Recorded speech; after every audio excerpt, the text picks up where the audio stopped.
A former student at a prestigious prep school was convicted of 5 counts, including 1 felony in connection to the sexual assault of a fellow student. But 19-year-old Owen Laubrie was acquitted of the more serious charges of aggravated rape. I want to go now to HLN legal analyst and defense attorney Joey Jackson. Joey, good to have you this morning.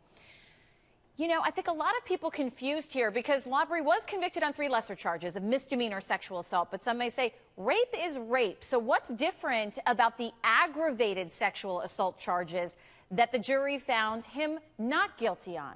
Good morning, Lynn. There's a major distinction between the felonies that he was facing where he can get, 10 to 20 years, and, of course, the misdemeanors. The big issue is, of course, the one of consent. And if it was found that they engaged in sexual intercourse and it was not with consent, it was forcible or otherwise, then, of course, that's the felony. The jury seemed to find that it was consensual. Now, that notwithstanding, because of the age, he, of course, at the time being 18 years old and she, the victim, being 15, they cannot, that is, the victim cannot consent. It's statutory rape, still a crime, but a misdemeanor, and that's the big distinction between the two, Lynn. And despite being a misdemeanor, the maximum in prison could be 11 years. We shall wait to see what he gets. Sure, and that's, Lynn, just to clarify, because he was also convicted of a felony, which is enticement by computer, and that's when you lure a minor for the purposes of sexual intercourse. That, of course, was the felony charge,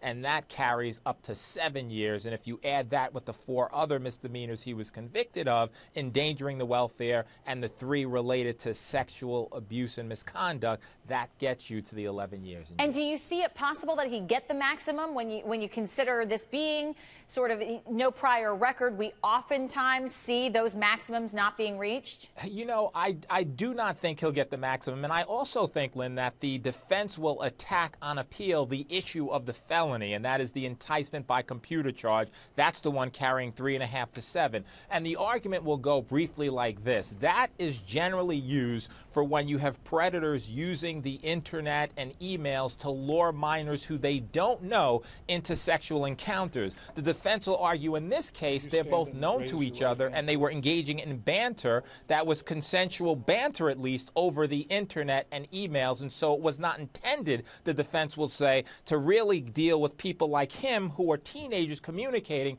It was intended for the other purpose, that dealing with adults and other children. And so I think you'll see an attack on that, and I don't think you'll see the maximum sentence imposed here. Interesting. As always, Joey Jackson, we appreciate you being with us. Have a great rest of your weekend. Thank you, Lynn. You as well.